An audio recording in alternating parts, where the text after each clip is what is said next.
When I'm on the rails, I'm on that train. I got my passengers going insane. It's like we passengers of that propane.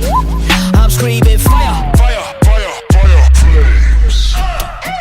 Fuck that in a bus pass. I'ma need a dolly with a llama cause a mustache. I'ma need a PCIe if I must blast. I'ma need a PCA if I must blast. CDs I'll be most glad. So this is the Pixel 10a, and in my opinion it's one of the best phones you can get in the market. Forget what Mr. the boss said, forget what Marquez said and all the rest about the Pixel 9 and 10a because they're the same phone pretty much. This phone, for the most part, for most people and especially Pixel users, is one of the best phones and the newest phones you can get in 2026. In this video I'm going to be talking about why I think you should get the Pixel 10a in 2026. So without further ado, let's get straight into the unboxing.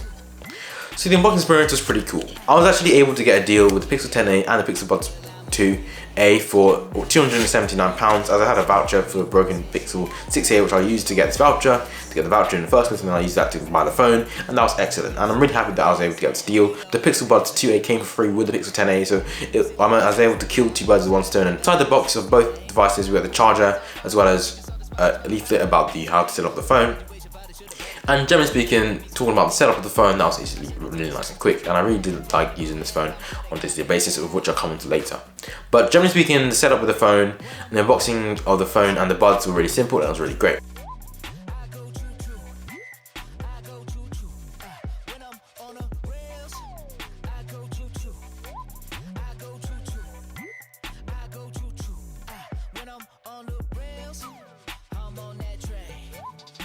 And so what about my first impressions?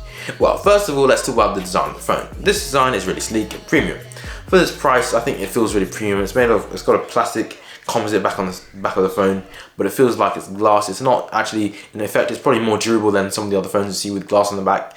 I was really considering, even though I have to pay even more money to get an iPhone 17e over this phone, but after using this phone for some time, the trade-offs you get the iPhone 17e being the cameras and the refresh rate mean that, generally speaking, the Pixel 10a is the best deal. Given I was able to get this for a relatively good price, I could not, it was a decision that I was like, you know what, I'm probably gonna regret it if I don't get this deal again. So I went for it and I made the right decision in my opinion. Funnily enough, what I do like about the design is the bezels. As you can see, the bezels are relatively thin compared to what I had in the iPhone 12, which is a 6-year-old phone. And to be honest, my priority was to get rid of the iPhone 12. It's not a bad phone. If you have an iPhone 11 or older, fine, that's okay. There's nothing wrong with that. I mean, I know people leave an iPhone XR and that's usable in 2026, but for the long term, I was really thinking about, okay, in 5 years, am I going to keep this phone? The answer was no, so I had to upgrade, and going to the Pixel was the best way of doing that.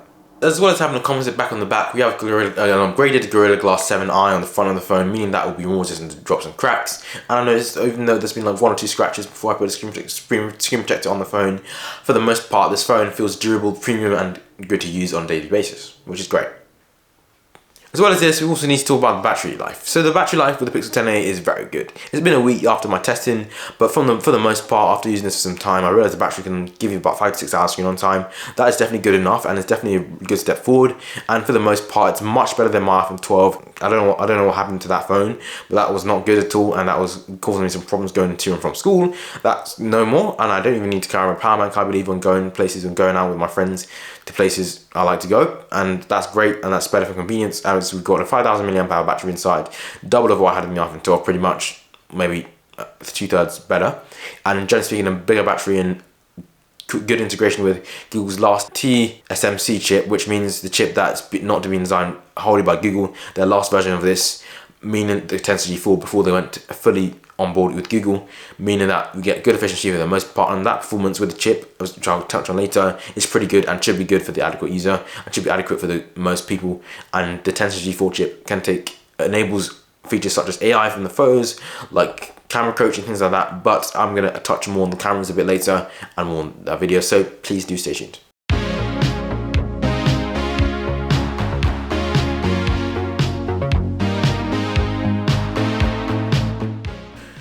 Okay, so talking about the performance of the Pixel 10a, the performance of the Pixel 10a is really, really good. We have the Tensor G4 chip, so if you're coming from an iPhone 12, 11, for the most part, you'll be great with the Pixel 10a. The Pixel 10a is a jump from that kind of phone, but it's nowhere close to the crazy levels of performance you're going to get with the A17 Pro, A7, A18 chip, and the pretty much the phones in the new iPhones. The chips in the new iPhones have no on different league compared to the Pixel 10a. But the Pixel 10a paired with its 8GB of RAM and a 120Hz screen, generally speaking, if like compared to every other phone that's on the iPhone 17, it will have the same user experience for the most part for most tasks, given it's got a good amount of RAM as well as decent chip inside. That's going to be good for most people. The performance with the Pixel 10a has been excellent. I've used this phone for taking photos, going on runs, just tracking exercise and steps, etc, etc. So watching YouTube videos, watching films, using the speakers, and the speakers have been great. Everything about this phone so far has been really good. I really like quality, and generally there's no complaints with this phone. If you want to unlock this phone, you have two ways of doing that. You can either use the fingerprint sensor here or the facial sensor here. And as you can see, it kind of tells you where you need to look for the Face ID, and that's excellent to use on a daily basis. And generally speaking, I do love using the Pixel 10a on a daily basis, and the user experience has been really good. There's something called the Pixel Experience. The Pixel Experience is only specific to Pixels, but generally speaking, every phone has a kind of experience. Samsung has Samsung experience, iPhones have the iPhone experience, and the Pixel has the Pixel experience. For me, I love using the Pixel experience. It is the no bloatware, like ad-free version of Android, and generally speaking, the software with the Pixel 10a is great with Android 17, and I really do like using the Pixel experience, using a Pixel on a daily basis, and that's why I chose to get a Pixel over an iPhone.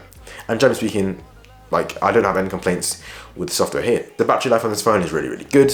We have a large battery, 5,000 mAh, meaning that on average you get between 5 to 7 hours screen on time, 5 hours if you're a heavy user like me, 7 hours if you really stretch the phone and don't use too many heavy apps like Instagram too much. You should be fine in that case. And generally speaking, the battery with the Pixel 10a is really, really good. For most people, the Pixel 10a's battery is great. For me anyway, it's double what I had on the iPhone 12, and every percentage lasts a lot longer than it did before my iPhone 12. So this is a massive upgrade for me, and this is a massive deal breaker in a good way, and there's no reason not to trust this phone when it comes to the battery life. It will last you for as long as you need it, and generally speaking, it's great on a daily basis. So yeah.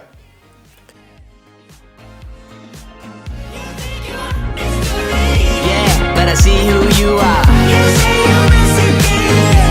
With every bullet so funny how Ass got the power to alter. With the 1064 chip, we have so many features enabled, being Google Gemini. Gemini is one of the favorite features I like to use with Pixel phones, and generally speaking, this is great to use. And yeah, see the features combined, camera coach with Gemini and things like that. So what you can do is I can take a photo of something, and within the camera it'll tell me, actually do it from this angle or take it with this style, for example, and that will help me take a better photo. It's like Google's equivalent of having photographic styles. You know, if you use an Apple phone, you know what photographic styles are, and it helps you to get a different photo each time, different kind of photo, different lighting. You can get like tuition on how to take good photos, and it's coming from someone who did photography at GCSE. This is extremely helpful for my daily photography, as I do like photography quite a lot. In terms of the cameras themselves, they are very good, and the performance combined with the cameras makes sure that whenever you take a photo, it doesn't take a delay. There's always a 1 second delay maybe, but that's it. And then after that, you can access your photo. So with the 1064 chip, we have strong performance.